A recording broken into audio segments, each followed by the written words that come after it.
She was 8 months pregnant, bleeding out in a ditch on a Texas highway, and the man who put her there was walking toward her with a knife. Her 13-year-old son had 10 seconds to make an impossible choice.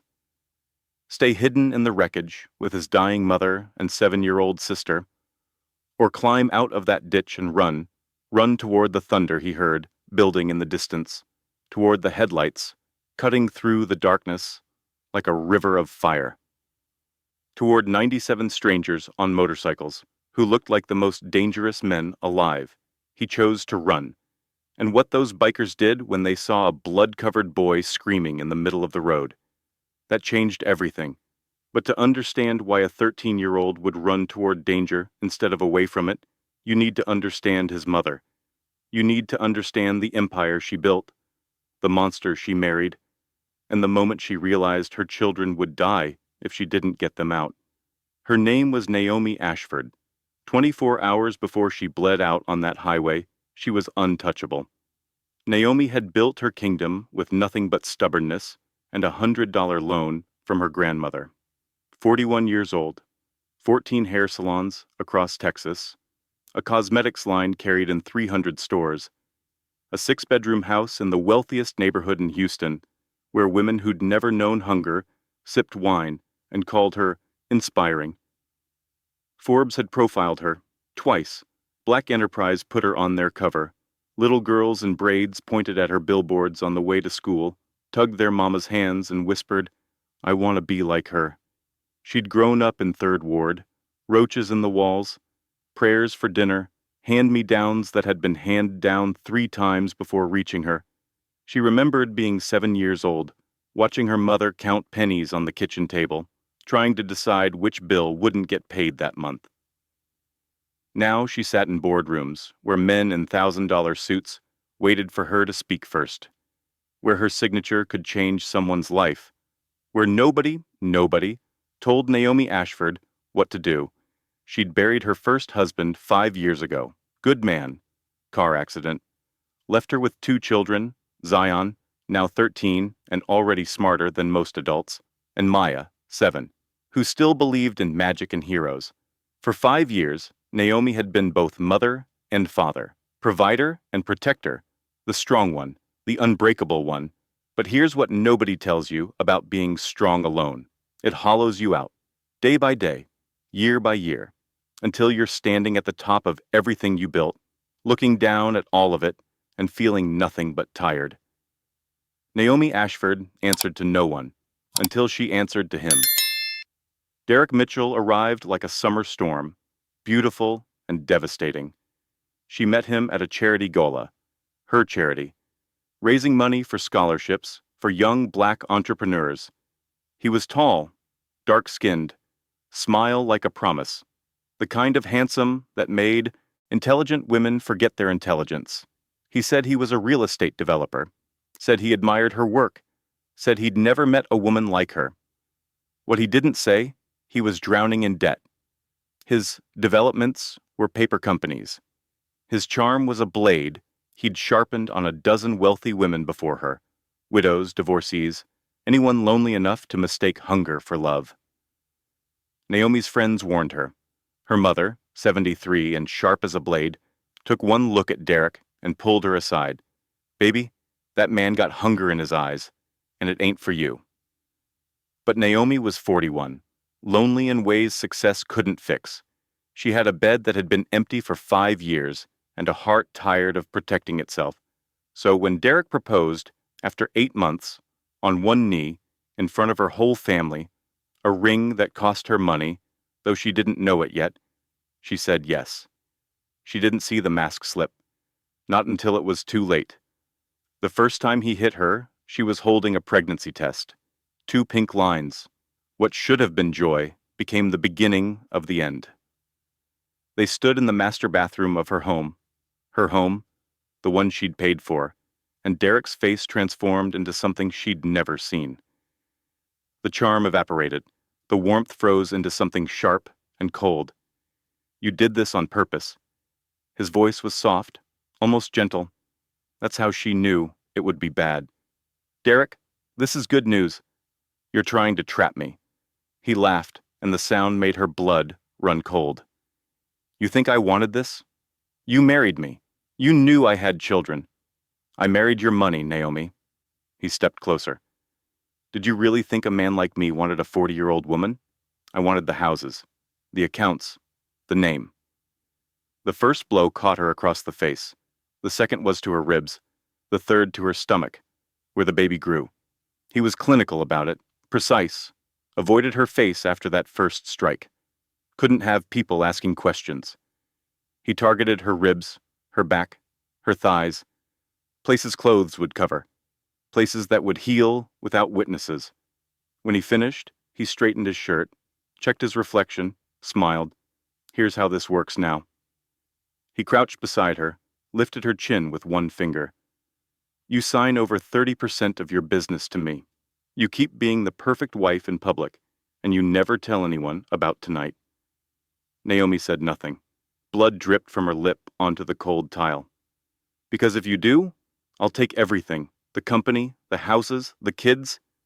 He leaned closer. And who will they believe, the angry black woman, or the charming husband she's trying to destroy? He walked out. Naomi lay on the bathroom floor, one hand pressed against her stomach, where her baby had just survived its first assault. She didn't cry. Something ancient and furious woke behind her eyes. She started to plan. What she didn't know, what she couldn't know, was that 8 months later, she'd be bleeding out in a Texas ditch, while her son ran toward thunder. And the men riding that thunder, they were about to become angels. Zion knew. He'd known since the 3rd week, 13 years old, and he could read violence the way other kids read comic books. He knew the difference between a woman who bumped into a doorframe and a woman who'd been shoved into one. He knew why his mother started wearing long sleeves in summer. He knew why she flinched when Derek's hand moved too fast, even when he was just reaching for the salt. The first time he saw the bruises, he was getting a glass of water at 2 a.m. He'd heard crying, soft, muffled, coming from the master bathroom. His mother never cried, not when his father died, not when the bank almost took one of her salons during a bad quarter. Not once in his 13 years of life had Zion heard his mother cry like that. Like something inside her had cracked open and was leaking out in the dark where nobody could see.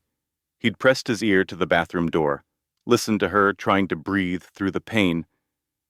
Then he'd crept back to his room and stared at the ceiling until sunrise. That was when he started keeping records. Zion was smart. His mother always said he had an old soul, a mind that worked 3 steps ahead of everyone else. He understood things other kids his age didn't. He understood that the police didn't always believe black women. He understood that money could buy lawyers who made the truth disappear. He understood that his mother, powerful as she was trapped in a way that power couldn't fix. So he became a witness. He bought a flash drive with his allowance, hid it in his closet behind a stack of old comic books. And every time he saw something, every time Derek's mask slipped, every time his mother moved like her ribs were on fire, every time a new bruise bloomed on her skin, he documented it. Dates, times, descriptions.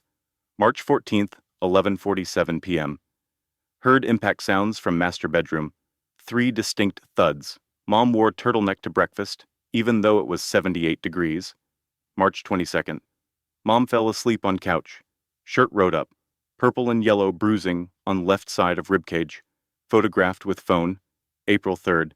Derek grabbed Mom's arm at dinner table. Left fingerprint bruises. She said she bumped it on the car door. She didn't bump it on the car door. He took photographs while his mother slept, crept into her room in the gray hours before dawn when Derek was passed out from drinking, and lifted her shirt just enough to capture the purple maps of violence painted across her body. Evidence. That's what he told himself. Evidence for when we escape. He wanted to tell someone. His grandmother, a teacher, the police. But his mother had sat him down one night, her voice barely a whisper, and explained why they couldn't. He'll take Maya, baby. Her eyes were wet, but her voice was steady. He'll get lawyers. He'll twist everything. They'll give him custody just to spite me. You know how the world works. You know what they do to women like me when we speak up." Zion had nodded. His hands were clenched so tight his fingernails drew blood from his palms, but he swore, on his father's grave, on everything he loved, that he would find a way. 13 years old. Carrying a flash drive, full of his mother's pain, waiting for a moment that might never come. That was Zion's childhood. That was the weight no child should ever have to carry. Maya didn't understand why Mommy was sad all the time now. She remembered when Mommy used to laugh, big, loud laughs that filled the whole kitchen, laughs that made Maya feel like the world was safe and warm, and nothing bad could ever happen as long as Mommy was there. Now Mommy only laughed when other people were watching, and Maya, 7 years old, still missing her front tooth, still believing in fairies and wishes and happy endings, knew the difference. She knew the laugh Mommy did for other people, the fake one, the one that didn't reach her eyes. She also knew about the monster. That's what she called Derek in her head, never out loud, because monsters could hear their names. If you said a monster's name, it would know you saw through its disguise. It would come for you in the dark. So Maya stayed quiet. She smiled when Derek smiled at her. She said, "Yes, sir," and "Thank you," and all the polite things Mommy taught her.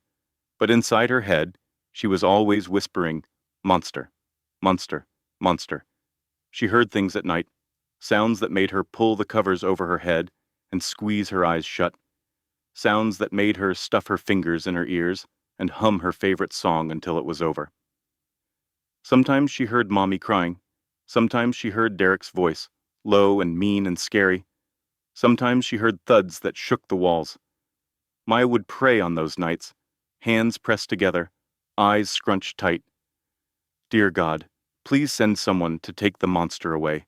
Please send a hero. I'll be good forever. I'll eat all my vegetables. I'll never fight with Zion again. Just please, please, please, send someone to help Mommy." She'd seen heroes in movies, men in capes, men with shields, men who flew through the sky and punched bad guys through buildings. She believed they were real. 7 years old, and Maya Ashford still believed in heroes. She didn't know it yet, but she was about to meet 97 of them. The night everything shattered, Naomi was 8 months pregnant and running out of time. For 7 months, she'd been building an escape plan. Quietly, carefully, moving assets into accounts Derek didn't know about.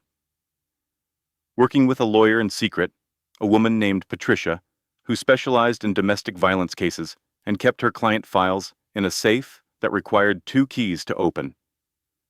Document by document, Naomi was dismantling her cage, new bank accounts in her maiden name, property transfers that wouldn't finalize until she was ready, a custody strategy that anticipated every move Derek might make. A safe house address memorized, never written down. She was 8 days from freedom, 8 days from taking her children and disappearing into a new life. But someone talked. Maybe it was a secretary at the law firm. Maybe it was a bank teller who recognized Derek's name. Maybe it was just bad luck. The universe deciding that Naomi Ashford hadn't suffered enough. Derek found out. He'd been drinking since noon. Bourbon from the crystal decanter she'd bought for their first anniversary. Back when she still believed the lies, still thought she'd found a partner instead of a predator. Naomi came home from her doctor's appointment to find him in the living room, swaying slightly, bottle in hand, something in his eyes she'd never seen before. Not anger, rage. "You think you're smart?" His voice was soft, conversational. That's how she knew tonight would be different. "You think you can outmaneuver me?" Naomi's hand moved instinctively to her belly. 8 months. The baby was due in 6 weeks. She could feel it moving inside her, alive, innocent, unaware of the danger its mother was facing. "Derek, the children are upstairs. Please." "The children," he laughed. "You mean my meal tickets? The little props that make you look like Mother of the Year while you build your empire?" He took a step toward her. "Did you think I wouldn't find out about your lawyer? About your little secret accounts?" Her blood went cold. "Derek, we can talk about this." "Talk?" He hurled the bottle. It shattered against the wall 6 inches from Naomi's head. Glass exploded across the room. Bourbon sprayed her face, stinging her eyes. She stumbled backward, hands up, heart hammering. 8 months. He stalked toward her. 8 months I've been playing the loving husband while you plot behind my back. 8 months of smiling for your friends and your family while you try to steal everything I've earned. Earned? The word escaped before she could stop it. You haven't earned anything. Everything in this house, everything in our lives, I built. Me, not you. Wrong thing to say. Derek's face contorted. The mask didn't just slip, it shattered. And what was underneath was something Naomi had never seen before. Something inhuman. "Run!" The word came out as a growl. "Go ahead, run!" Naomi ran. She made it 3 steps before he caught her. His hand closed around her ankle like a vice, and she went down hard. Her knees cracked against the hardwood floor. She scrambled forward, fingers clawing at the ground, dragging herself toward the stairs, toward her children, toward escape, toward anything. Derek yanked her backward. She kicked, connected with something soft. He grunted, loosened his grip for half a second, and she was up again, running, flying toward the staircase. The stairs. She was halfway up when he caught her again. This time his hand closed around her hair. He pulled. She screamed. Her feet slipped on the polished wood, and then she was falling. Her belly hit the edge of a step. Once, twice, 3 times as she tumbled backward. Each impact drove the air from her lungs. Each impact sent shockwaves through her body, where her baby floated, fragile and helpless. She landed at the bottom of the stairs. For one terrible moment, everything went still. The baby wasn't moving, no kicks, no flutters, nothing. Then pain, blinding, absolute, like someone had reached inside her and started tearing. She looked down and saw blood, spreading across her yellow dress, pooling beneath her on the white marble floor. "Mommy!" Maya stood at the top of the stairs, frozen, eyes wide, pink pajamas with unicorns on them. Her face was a mask of pure terror. Behind her, Zion's door flew open. He took in the scene in one glance. His mother crumpled at the bottom of the stairs, the blood spreading beneath her. Derek standing over her, fists clenched, breathing hard. Something happened to Zion's face in that moment. The child disappeared. What remained was something harder, older, something that had been forged in 7 months of watching and waiting and swallowing rage until it calcined in his chest. "Get off her." Zion's voice didn't shake, didn't waver. "Get off my mother." Derek looked up, saw a 13-year-old boy, laughed. Or what? Zion moved. He didn't think about size, didn't think about strength, didn't think about the fact that Derek had 8 inches and 100 pounds on him. He simply launched himself down those stairs like a missile, like a weapon, like a son who would die before he let the monster win. He landed on Derek's back, clawing, biting, screaming with all the rage he'd been swallowing for 7 months. His fingernails raked across Derek's face. His teeth sank into Derek's ear. He fought like an animal, like a boy with nothing left to lose. Derek roared, spun, grabbed Zion by the throat, and hurled him. The boy hit the wall, crumpled, didn't get up. "Zion!"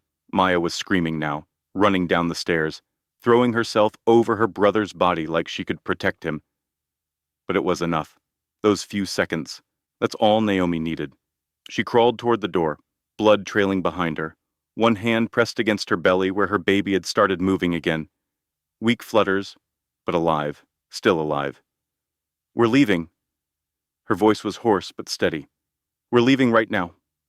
Zion stirred, pushed himself up on shaking arms, grabbed Maya's hand. They ran to their mother, helped her stand. The 3 of them, broken, bleeding, but together, faced the door. Behind them, Derek reached for the knife block on the kitchen counter. They made it to the car. Later, Naomi would have no memory of how. She'd remember fragments, Zion's arm around her waist, Maya's small hand gripping hers, the garage door opening too slowly while Derek's footsteps thundered behind them. She collapsed into the driver's seat. Blood was everywhere now, soaking through her dress, smearing across the leather. The pain was a living thing, clawing at her insides, trying to drag her under. The keys! Where were the keys? Her hand found her pocket, pulled them out, dropped them, picked them up again with fingers that wouldn't stop shaking. The engine caught. She threw the car into reverse, just as Derek burst through the door, knife gleaming in the garage lights. He lunged for the car, his hand closed on the door handle. Naomi floored it. The car shot backward. Derek lost his grip, stumbled, fell, and then they were out, backing down the driveway, spinning onto the street, roaring into the night. "Mama," Zion's voice came from the back seat, tight, controlled, terrified. "Mama, you're bleeding bad." "I know, baby. We need a hospital." Too far. The nearest hospital was 20 miles. She could feel herself fading, could feel the blood leaving her body faster than it should. "There's a truck stop. 5 miles. People there. Phones. Help." Headlights filled the rearview mirror. Derek. He must have sprinted to his car, must have been right behind them while she was fumbling with the keys. Now his headlights were growing larger, closer, hungry. "Mama, he's coming. I see him. Go faster." "I'm trying, baby. I'm trying." The speedometer climbed, 60, 70, 80. The dark Texas highway blurred past. Naomi's vision was swimming now, darkness eating at the edges. "Stay awake, for your babies. Stay awake." The first impact came from behind. Derek rammed them. The car fishtailed wildly. Maya screamed. Naomi fought the wheel, fought the darkness, fought the blood that wouldn't stop flowing. "Hold on!" The second impact was harder. The car left the road. There was a moment, one horrible, eternal moment, of weightlessness. The world tilted, spun, glass shattered, metal screamed. The car rolled once, twice, came to rest on its side in a shallow ravine. Silence. Then, glass settling, the tick of a cooling engine, the hiss of something leaking. "Maya?" Naomi's voice was barely a whisper. "Zion." Crying. Maya was crying. But crying meant breathing. Crying meant alive. "We're okay, Mama." Zion's voice. Shaky, but there. "We're okay." Naomi tried to move. Couldn't. Her body was pinned against the crumpled door. Blood was pooling beneath her. Too much blood. She could smell it.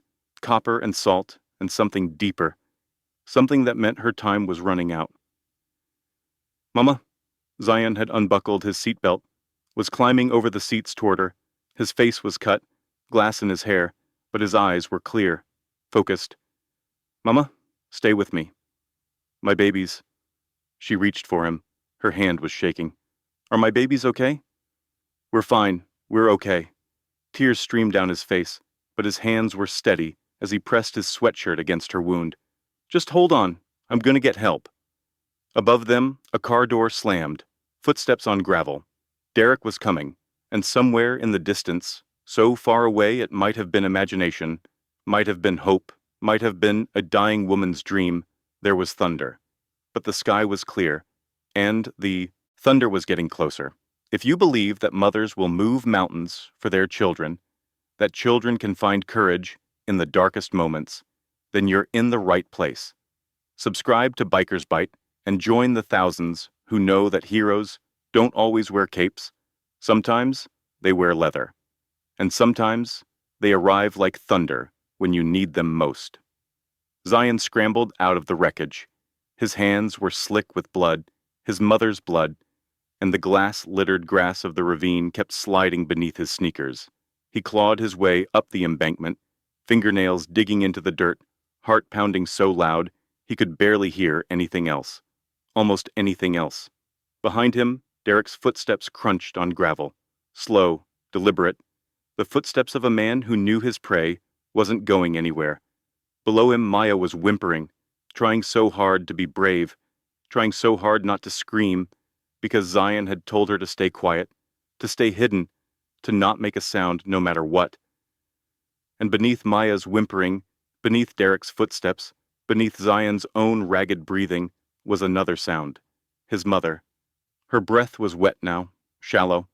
The kind of breathing that meant something inside was broken, something that couldn't be fixed with pressure or prayers or a 13-year-old boy's desperate hope.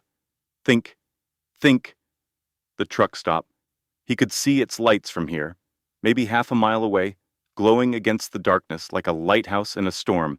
If he ran, really ran, he could make it in 4 minutes. Maybe 3. He was fast. He'd always been fast. But that meant leaving Maya alone with the monster, while their mother bled out 10 feet away. No, never. He'd die first.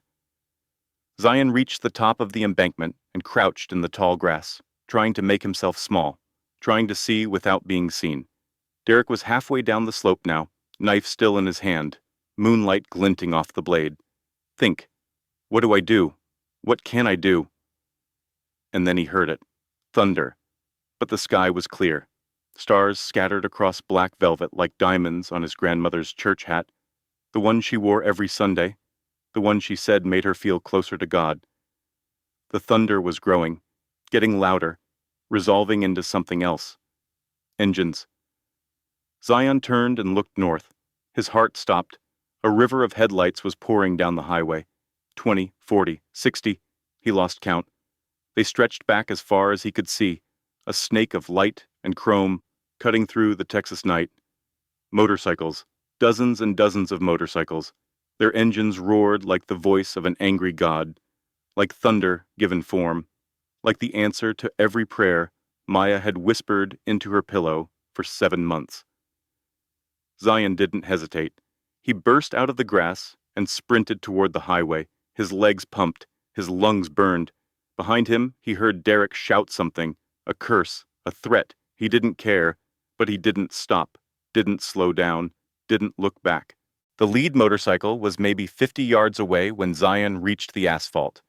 He planted himself in the center of the lane, waving his arms, screaming at the top of his lungs. "Please, stop! Please!" Brakes shrieked. The lead bike swerved, fishtailing, rubber screaming against pavement. Behind it, the river of motorcycles began to slow, a cascade of brake lights, bleeding red across the highway. "Please!" Zion's voice cracked, broke. Tears streamed down his face, cutting tracks through the blood and dirt. "My mama's dying. He's gonna kill her. Please, you have to help." The lead rider killed his engine. And in the sudden silence, surrounded by 97 motorcycles and the men who rode them, Zion Ashford, 13 years old, covered in his mother's blood, shaking so hard he could barely stand, waited to see if the world still had heroes in it. Earl Ironside. Washington had been riding for 43 years. He'd gotten his first bike at 16, a beat-up Honda his uncle had pieced together from salvage parts. Learned to ride on dirt roads outside of Beaumont, laying the bike down so many times his left knee still ached when it rained. Now he was 59, president of the Iron Wolves MC for the last 12 years, gray in his beard, scars on his knuckles, a body that had been broken and rebuilt more times than he could count. He'd seen things in those 43 years, done things, bar fights that ended with blood on the floor and bones that never healed right. 3 years in Huntsville for aggravated assault, a charge he'd earned protecting a woman whose boyfriend had decided fists were a reasonable response to dinner being late. He'd buried his first wife, watched cancer eat her alive over 18 months, while he held her hand and pretended he wasn't dying too. He'd buried brothers, men who'd ridden beside him for decades, taken by accidents and overdoses, and the kind of violence that followed their lifestyle like a shadow. Earl Washington had seen a lot of darkness, but he'd never seen anything like the boy standing in his headlights. 13 years old, maybe younger, drowning in a blood-soaked t-shirt that might have been white once. His face was cut, glass probably, and his eyes were something else. Earl knew that look. He'd seen it in the mirror after his wife died. He'd seen it on the faces of men who'd lost everything and were standing on the edge of losing more. Desperation, pure and absolute, the look of someone who would die before they gave up. "Please, The boy's voice broke on the word. Please, my mama's in the ditch. She's pregnant. She's bleeding everywhere. And he's coming. The man who did this, he's got a knife, and he's gonna kill her. Please, please. Earl was off his bike before the boy finished talking. His hand came up, the signal he'd used 1,000 times. Rally. Now. Behind him, engines died. Boots hit pavement. The iron wolves moved like they'd trained for this moment their whole lives. Because in a way, they had. Every charity ride, every fundraiser, every time they'd shown up for a community that looked at their leather and their tattoos and saw something other than monsters. This was why, this moment, this boy. Doc, Earl's voice cut through the chaos. Medical kit, now. Preacher, 911. Tell them we've got a pregnant woman, major trauma, possible placental injury. Give them the mile marker. Maria, Doc. Esperanza was already moving. 53 years old, former Army combat medic, 3 tours in Afghanistan. She'd pulled soldiers out of burning Humvees. She'd performed field surgery with nothing but a knife and a prayer. The medical kit was in her saddlebag. She never rode without it. Everyone else. Earl's eyes swept the assembled riders. 96 men and women, every one of them watching him, waiting for orders. On me. And if there's a man with a knife down there, he doesn't walk away standing. Understood? The chorus of assent was low and dangerous. Earl turned to the boy, put a hand on his shoulder, felt him trembling like a leaf in a hurricane. What's your name, son? Zion. Zion, I need you to show me where your mama is. Can you do that? The boy nodded, wiped his face with the back of his hand, set his jaw in a way that made Earl's chest tight. Follow me. They descended into the ravine like an avalanche. 97 pairs of boots sliding down the embankment, 97 flashlights cutting through the darkness, the rumble of their presence shaking the earth itself. Derek had just reached the car when they surrounded him. He'd been crouching by the driver's side door, knife in hand, reaching through the shattered window toward the woman pinned inside, toward the little girl who was crying and screaming and trying to shield her mother's body with her own. He froze when the first flashlight beam hit him, then another, then another. Then he was standing in a circle of light, surrounded by men and women who looked like his worst nightmare given form. Leather and denim, tattoos and scars, faces that had seen violence and hadn't blinked. Derek straightened slowly. The knife was still in his hand. This isn't what it looks like. His voice had that smooth quality again, the salesman's voice, the charmer's voice, the voice he'd used to seduce Naomi. That's my wife. We had an accident. I'm trying to help. Drop the knife. Earl's voice was flat, cold, the voice of a man who had stopped being impressed by anything a long time ago. Officer, you don't understand. I'm not an officer, and I said drop the knife. Derek's eyes darted, calculating, measuring, looking for an exit that didn't exist. This is a family matter. My wife had an episode. She's pregnant. The hormones make her crazy. I just need to... That woman. Earl stepped forward. Is bleeding out. She's got 2 kids in that car, and you're standing here with a weapon in your hand and blood on your shirt. It's not what... I'm gonna say this one more time. Earl was close now, close enough to see the sweat beading on Derek's forehead, close enough to see the fear beginning to crack through the mask. Drop the knife. 11 seconds. That's how long Derek Mitchell had left as a free man. He lunged. Earl had been waiting for it, had seen the twitch in Derek's shoulder, the shift in his weight, the desperation of a cornered animal making one last stupid choice. He sidestepped, caught Derek's wrist as the knife slashed through empty air, twisted, heard something pop. Derek screamed. The knife clattered to the ground. And then 8 riders were on him, pinning his arms, driving his face into the Texas dirt, planting boots on his back and his legs and every part of him that might try to move. Derek Mitchell, a new voice, calm, professional. William Preacher Barnes, 30 years with Dallas PD before retirement, now riding with the wolves and carrying a badge's worth of memory in his head. You have the right to remain silent. Anything you say can and will be used against you in a court of law. Derek was screaming now, cursing, thrashing against the weight of 8 men who weren't going anywhere. Nobody cared. Earl turned away. Because there was a woman dying in that car, and a little girl singing to her through tears. The car had come to rest on its side in the ravine, driver's door crushed against the earth, passenger side pointing toward the sky, glass everywhere, the smell of gasoline and blood so thick Earl could taste it. He dropped to his knees beside the shattered windshield, and what he saw inside broke something in his chest that he'd thought was already broken. A little girl, 7, maybe 8, was cradling her mother's head in her lap. Her pink unicorn pajamas were soaked with blood. Her face was streaked with tears. And she was singing, soft and wavering, a song Earl didn't recognize, but the melody was the purest thing he'd ever heard. "Mama, wake up! Mama, please wake up!" The words weren't lyrics. They were prayers. "The heroes are here, Mama. You said they'd come, remember? You said someday the heroes would come and take the monster away.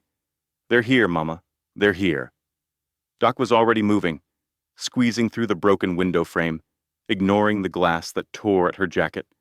Her hands moved with military precision, checking pulse, checking bleeding, checking the swell of the woman's belly where a baby was fighting to survive. Abruption. Doc's voice was tight, controlled, the voice of someone who had delivered bad news on battlefields and learned to keep it clinical because the alternative was breaking down. Placental abruption. Massive. She's lost too much blood. "The baby?" Earl asked. Doc pressed her stethoscope against the woman's belly, moved it, pressed again. Her face went pale. "Heartbeat's fading. Maybe 2, 3 minutes before—" She didn't finish the sentence. "I might be able to save the baby. Might. Field cesarean. I've done it twice before, both times in Afghanistan, both times with backup and blood and supplies I don't have now. And the mother?" Doc met his eyes. The answer was there, in the silence, in the way she didn't say the words. "Do what you can," Earl said. "Do everything you can. I need light, as much as you've got, and I need someone to keep this little girl calm." Earl turned to look for Zion, and found him already pushing through the circle of riders, fighting his way to the car, his eyes locked on his mother's face. "Mama!" He dropped to his knees beside the window. "Mama, I'm here. I'm here." The woman's eyes fluttered open. For a moment she just stared, at the bikers surrounding her car like guardian angels, at her daughter's tear-streaked face, at her son, her brave boy, who had run into traffic and called down thunder. Then she saw something beyond them, in the distance, Derek pinned to the ground by 8 men who would never let him stand again. And she smiled. It was a small smile, broken, beautiful. "You did it, baby." Her voice was barely a whisper. "You called the angels. Mama, you have to hold on. Help is coming. The ambulance is coming. You just have to—" "Zion." She reached for him. Her hand was shaking so badly she could barely lift it. He caught it, held it, pressed it against his cheek. "Zion, look at me." He looked, and he knew. "Save my baby." Naomi's eyes moved to Doc. "Please, save my baby. Ma'am, we're going to do everything we can. The ambulance is 15 minutes out. If we can stabilize you—" "No." Naomi's voice was stronger now, clearer. The voice of a woman who had built an empire on stubbornness and was going to use the last of it for this. "I know I'm dying. I've known since the car stopped. Mama, no. My children are alive." She squeezed Zion's hand. "My baby still has a chance, so you take that chance." Her eyes locked with Doc's, fierce, proud, unbroken. "You take that chance and you use it. Promise me." Doc swallowed. Her eyes were wet. "I promise. Mama, please." Zion was crying now, sobbing, the steel that had carried him through the last hour finally cracking. "Please don't leave us. Please."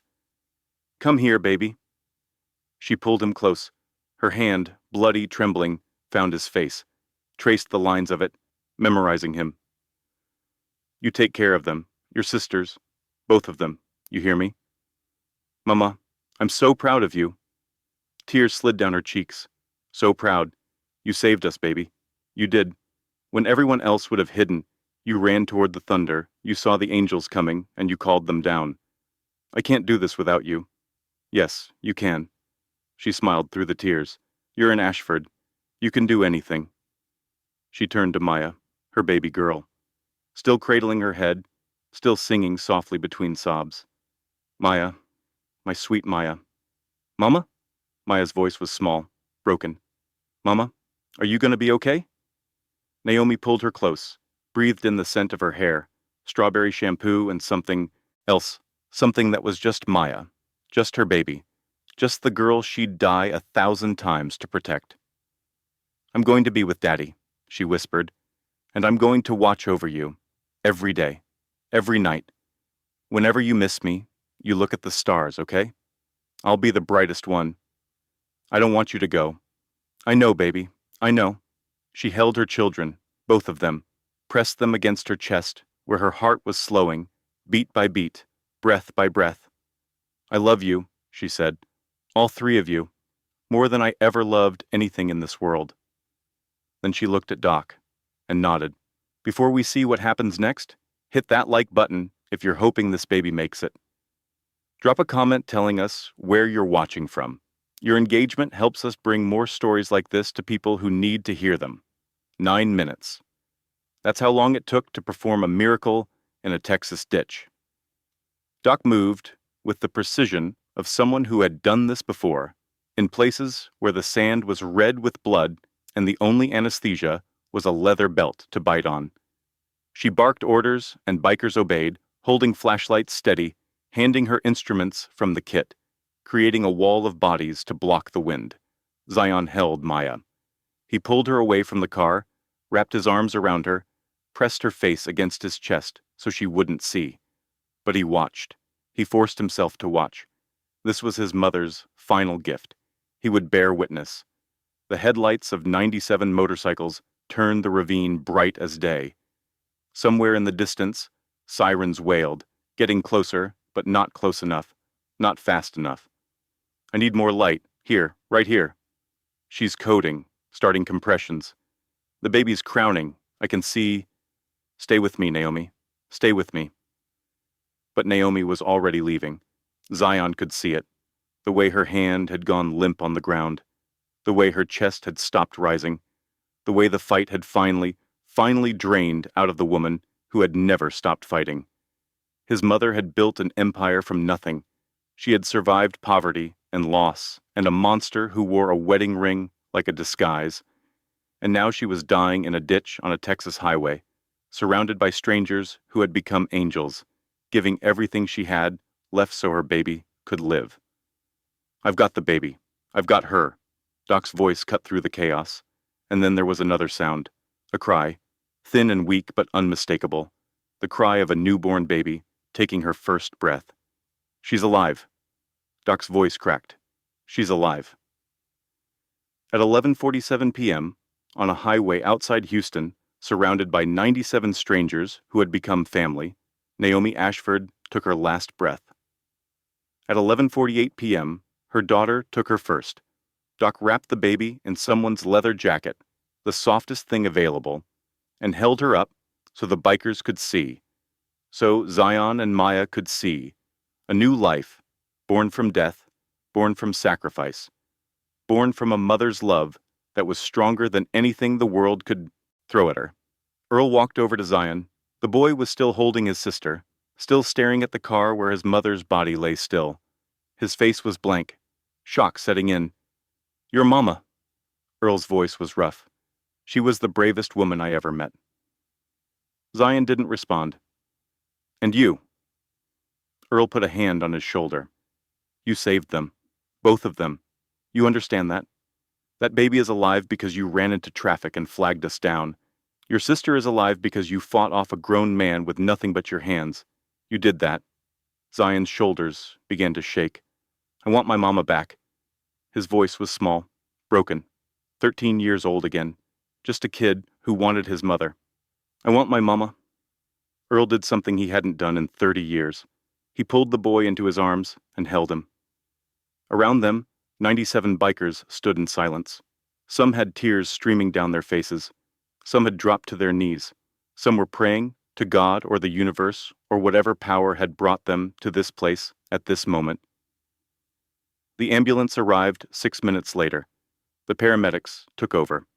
Checked the baby, stable, healthy, a miracle in miniature. Checked Maya, cuts and bruises, but nothing broken. Checked Zion. Same. Loaded Naomi's body into a separate vehicle, gentle and reverent, like they understood she wasn't just another victim. She was a warrior. She had won. Derek Mitchell was loaded into a police cruiser. His face was bloody.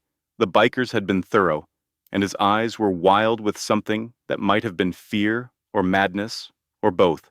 As the cruiser pulled away, he pressed his face against the window, staring at the children he would never touch again. Zion met his eyes, and in that moment, Derek saw something that would haunt him for the rest of his very short life.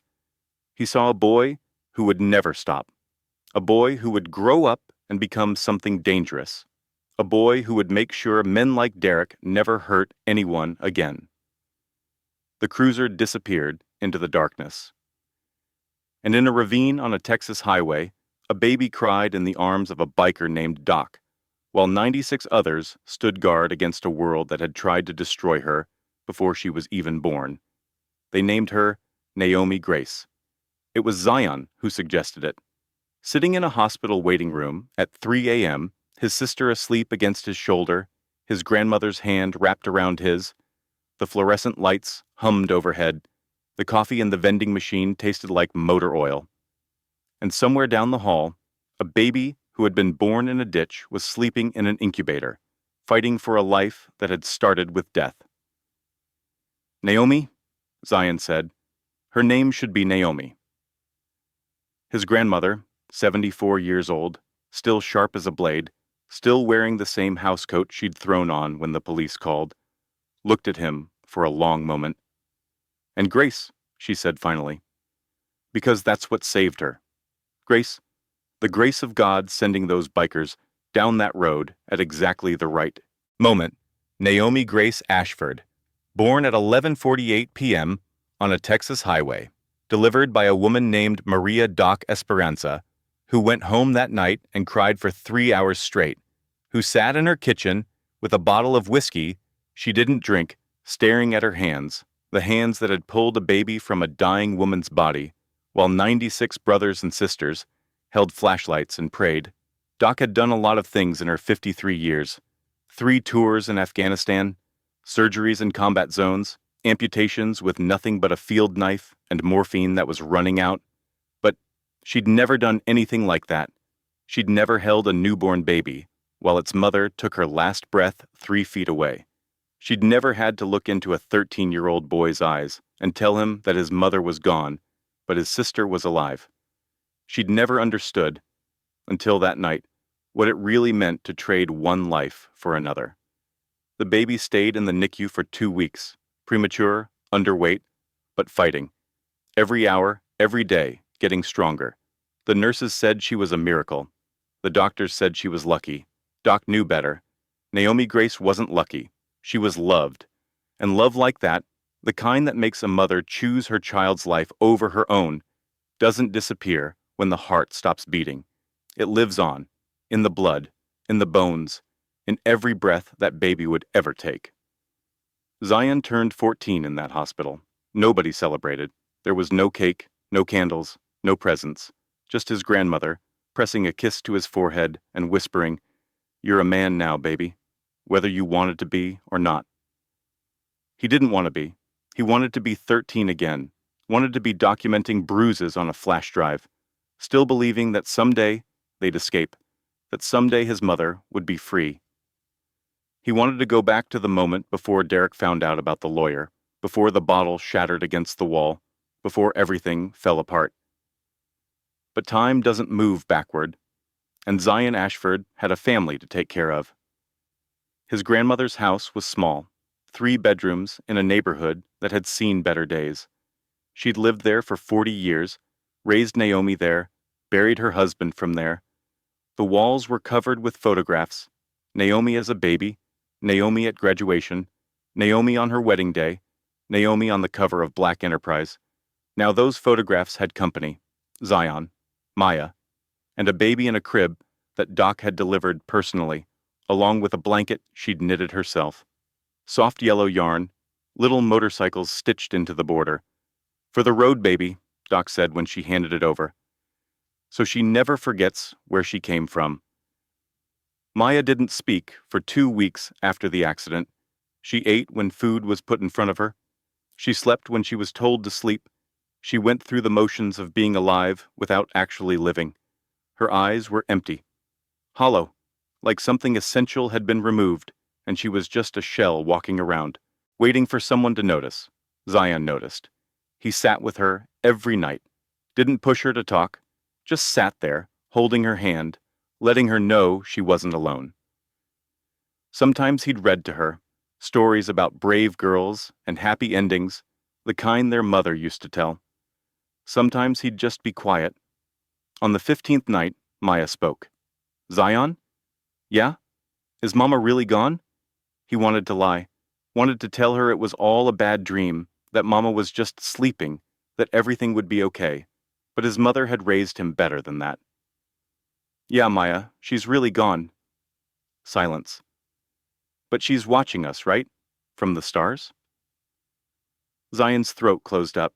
He remembered his mother's last words to Maya. "Look at the stars. I'll be the brightest one." "Yeah," he managed. "She's watching. Every night." Maya was quiet for a long moment. Then she climbed into Zion's lap, pressed her face against his chest, and cried. Really cried. The kind of crying that shakes your whole body, that empties out everything you've been holding inside. Zion held her, and when she was done, when the storm had passed, she looked up at him with their mother's eyes. "We're going to be okay," she said. "Right?" "Yeah." Zion's voice was steady. "We're going to be okay." Derek Mitchell's trial lasted 3 weeks.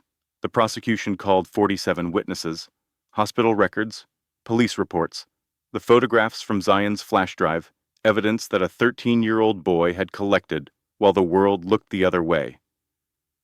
Derek's lawyers tried everything, claimed Naomi was mentally unstable, claimed she'd attacked him first, claimed the accident was just that, an accident, and that he'd been trying to help when the bikers assaulted him. Nobody believed it.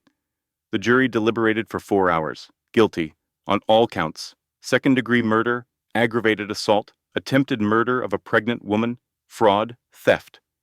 A dozen other charges that added up to one simple truth: Derek Mitchell was never going to see freedom again.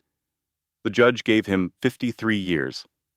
"Mr. Mitchell," she said, her voice cold and final, "you took a remarkable woman from this world, a mother, a businesswoman, a pillar of her community. You beat her. You terrorized her children.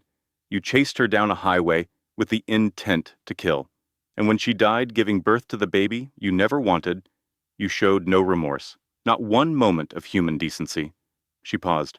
"I hope you spend every day of your sentence thinking about what you stole. From those children, from this community, from all of us." Derek was led away in chains. 4 years later, he died in Huntsville prison, shanked in the yard by someone who'd heard what he'd done to a pregnant woman. The investigation was brief. No witnesses came forward. The case was closed within a week. Nobody mourned him. The Iron Wolves didn't disappear after that night. They couldn't. Something had changed on that highway. Something had shifted in the collective soul of 97 men and women who had seen a boy run into traffic, who had heard a mother's last breath, who had watched a baby come into the world surrounded by leather and chrome and more love than most people experience in a lifetime. They'd started as strangers. They'd become family. Earl called a meeting 2 weeks after the funeral. The whole club, everyone who'd been on that ride. They gathered in the clubhouse, the same place they'd gathered 1,000 times before for parties and planning and the business of being a motorcycle club. But this was different. We all saw what happened out there, Earl said. His voice was rough. He'd barely slept since that night. Every time he closed his eyes, he saw the boy in his headlights, the woman bleeding out, the baby's first cry. We saw a woman die protecting her kids. We saw a boy do something braver than most grown men would do. And we saw a monster who'd been hurting that family for months while the world looked the other way. He paused. I don't know about you, but I can't go back to pretending that's not happening. Everywhere, every day. Women trapped in marriages that are killing them. Kids watching their mothers get beat and not knowing where to turn. Silence. So here's what I'm proposing. We take some of the club's money, the funds we use for parties and rallies and bullshit that doesn't matter, and we put it somewhere that does. We start a foundation, in Naomi's name. We fund shelters. We pay for lawyers. We give scholarships to young black entrepreneurs, the way she would have wanted. He looked around the room, and every year, on the anniversary, we ride. We ride that same stretch of highway. We stop at that ravine, and we remind the world that sometimes the people who look the scariest are the ones who'll save your life. The vote was unanimous. The Naomi Ashford Foundation was established 6 months later.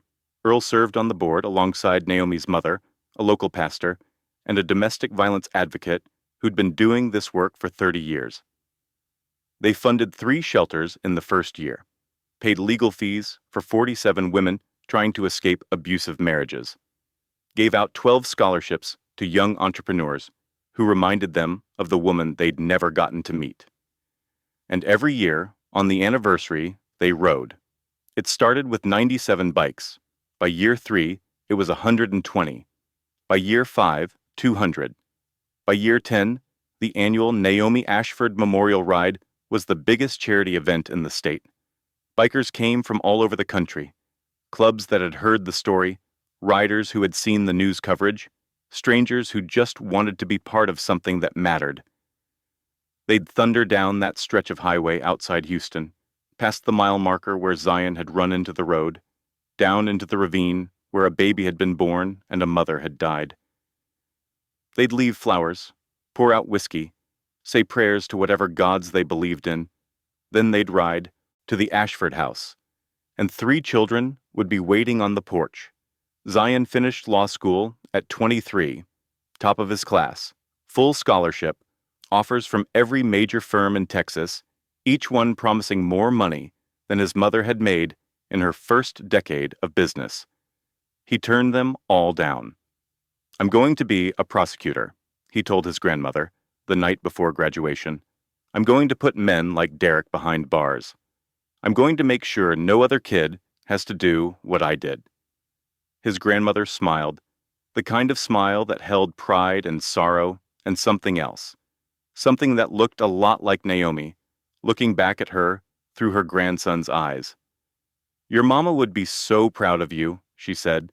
Zion's office, when he finally got one, was small, cluttered, piled high with case files and legal briefs and the detritus of a career dedicated to justice. But on his desk, in a simple black frame, was a flash drive. The same flash drive he'd hidden in his closet at 13. The same flash drive that had helped put Derek away forever. He'd had it framed after the trial. A reminder. A promise. Evidence. I kept my promise, Mama. Maya was 17 now. Fierce. Funny. Her mother's stubbornness, shining in her eyes like a light that would never go out. She'd grown into herself in ways that still surprised Zion, no longer the silent, traumatized girl who couldn't speak for 2 weeks, but a force of nature who commanded every room she entered. She volunteered at a shelter downtown, spent her weekends talking to kids who'd seen the same things she'd seen, kids who flinched at loud noises, kids who knew how to read a room for danger before they knew how to read books. You can survive, she'd tell them. I know because I did. And you know what? Surviving isn't even the hard part. The hard part is learning to live again. But you can do that too.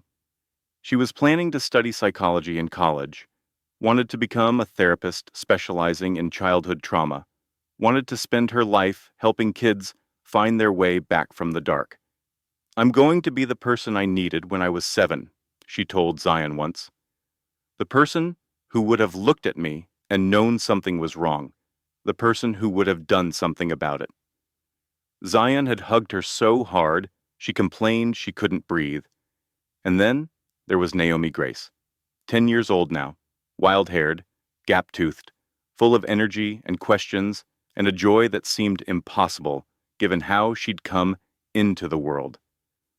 She drew pictures constantly, butterflies and flowers and horses and always motorcycles. Her bedroom walls were covered with them. Her notebooks were full of them. Her dreams, she told anyone who would listen, were set to the sound of engines. Because that's my lullaby, she'd say, perfectly serious. That's the first thing I ever heard. Motorcycle engines. My mama's angels singing me into the world. She knew the story. All of it. Zion and Maya had made sure of that. They'd told her about their mother, the empire she built, the courage she showed, the sacrifice she made. They'd shown her photographs and news clips and the foundation that bore her name.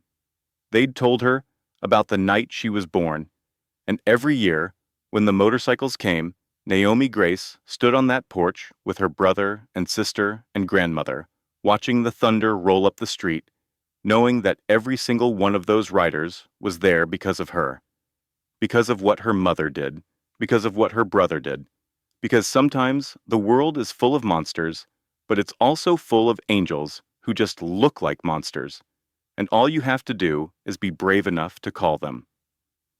Stories like Naomi's remind us why we do this.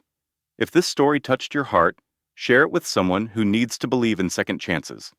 Subscribe and hit the bell so you never miss a story. Because every view, every share, every comment helps us prove that the world is full of unexpected heroes.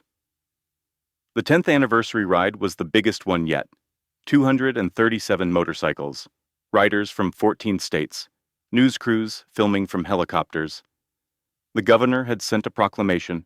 The mayor was waiting at the Ashford house with a key to the city, but none of that mattered to the little girl standing on the porch. Naomi Grace was wearing her mother's pearls. Zion had saved them from the wreckage, found them in the car that night, tangled in the shattered glass, still warm from his mother's neck. He'd cleaned them himself, kept them in a box in his closet for 10 years.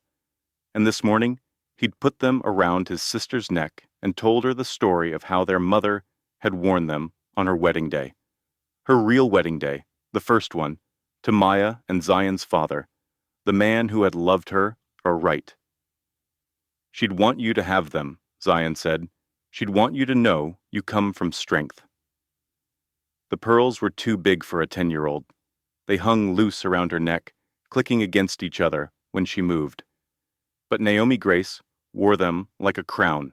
The motorcycles came up the street like a wave. 237 engines. 237 sets of wheels. 237 men and women who had never met the woman they rode for, but who knew her story, who carried her memory, who had made her legacy their own. Earl was at the front, 69 years old now, still riding, still leading, gray in every part of his beard, and a new tattoo on his forearm, a mother and baby, with the date of that night inscribed below. He killed his engine at the curb, swung his leg over, removed his riding gloves, one finger at a time. Then he walked up to the porch. The crowd went quiet. Earl stopped in front of Naomi Grace, looked at her for a long moment, then slowly he lowered himself to one knee. "You know who I am?" he asked. She nodded. "You're the man who saved us." "No." Earl shook his head. "Your brother saved you. Your mama saved you. I just happened to be riding by at the right time." "That's not what Zion says." "Well, Zion's being generous." Earl's voice was rough. "But I'll tell you something true, little one. Your mama was the bravest woman I ever met. And you know what else?" "What?" "You got her eyes. Same fire, same strength. I see her every time I look at you." Naomi Grace reached into the pocket of her dress. She pulled out a piece of paper, folded in quarters, worn soft from handling. "I made you something." She unfolded it. held it up for Earl to see. It was a drawing, a woman with angel wings, floating in a blue sky. Below her, a river of motorcycles, 97 of them, Naomi Grace had counted, stretching across the page like a parade. Each one was different, each one was detailed, each one had a tiny rider drawn with careful, 10-year-old precision. At the bottom, in purple crayon, she'd written, "My Mama's Army." Earl took the drawing. His hands were shaking. "This is for you," Naomi Grace said, "for all of you, for being her angels." Earl tried to speak, couldn't. Behind him, 236 bikers stood in silence. Men who had faced down bar fights and prison yards and the worst the world could throw at them. Women who had survived abuse and addiction and loss that would have broken lesser people. Not one of them had dry eyes. Zion stepped forward, 23 years old, law school graduate, future prosecutor. The boy who had run into traffic was now a man who ran toward justice. He stood beside his sister, put a hand on her shoulder, looked out at the sea of leather and chrome and tear-streaked faces. 10 years ago, he said, my mother made a choice. His voice was steady, strong, the voice of a man who had spent a decade preparing for this moment. She was bleeding out in a ditch. She knew she was dying, and she had a decision to make. Try to hold on for herself, or let go so her baby could live. He paused. She chose us. She chose to save her baby instead of herself. That's the kind of woman she was. That's the kind of love she had. His eyes moved across the crowd. But here's the thing. She couldn't have made that choice if you hadn't stopped. If 97 strangers hadn't seen a bloody kid in the road and decided he was worth breaking for, you didn't have to stop that night. You didn't have to care. Most people wouldn't have. Most people would have swerved around me and kept riding. He shook his head. But you didn't. You stopped. You fought. You held flashlights while Doc performed surgery in a ditch. You pinned a murderer to the ground and held him there until the cops came. You wrapped my baby sister in a leather jacket and kept her warm until the ambulance arrived. His voice cracked. Just for a moment. Then he steadied himself. And you didn't stop there. You built a foundation. You funded shelters. You gave scholarships. You came back every single year to remind us that we weren't alone, that we'd never be alone, that family isn't just blood, it's choice, it's showing up, it's being there when it matters. He looked at Earl, at Doc, at the riders who had become aunts and uncles and grandparents to 3 children who needed all the family they could get. My mother used to say the world was full of monsters. He smiled, but she was wrong. The world is full of angels who just look like monsters. You just have to be brave enough to call them. The bikes thundered to life. 237 engines. Maybe more. The roar was deafening, a sound that shook the windows and rattled the porch and made Naomi Grace's pearls dance against her chest. Earl raised his hand, the signal to ride. But before he dropped it, he looked back at the porch, at the 3 children standing there, at the grandmother who had raised them, at the photographs in the window, Naomi Ashford, forever young, forever smiling, forever watching over the family she'd died to protect. He nodded. Then his hand came down. The motorcycles moved, a river of chrome and leather, flowing down the street, heading for the highway, heading for the ravine where it all began. Naomi Grace waved from the porch. Her mother's pearls caught the light. Her wild hair blew in the wind from the engines, and her smile, wide and bright and full of a joy that shouldn't have been possible, lit up the whole damn street. Zion put his arm around Maya. Maya put her arm around their grandmother, and they watched the thunder roll away. Somewhere in that sound, in that roar, in that rumble that shook the Texas earth, Naomi Ashford was still riding, still protecting, still proving that love doesn't end when the heart stops beating. It just finds new engines to carry it forward, new voices to tell the story, new children to wear the pearls. Thank you for riding with us today. If you believe that sometimes the scariest-looking people have the biggest hearts, subscribe to Biker's Bite. Tell us in the comments, what would you have done if you'd seen that boy in the road?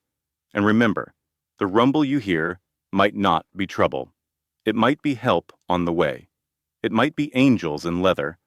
Naomi Ashford built an empire from nothing. She survived poverty. She survived loss. She survived a monster who wore a wedding ring like a disguise.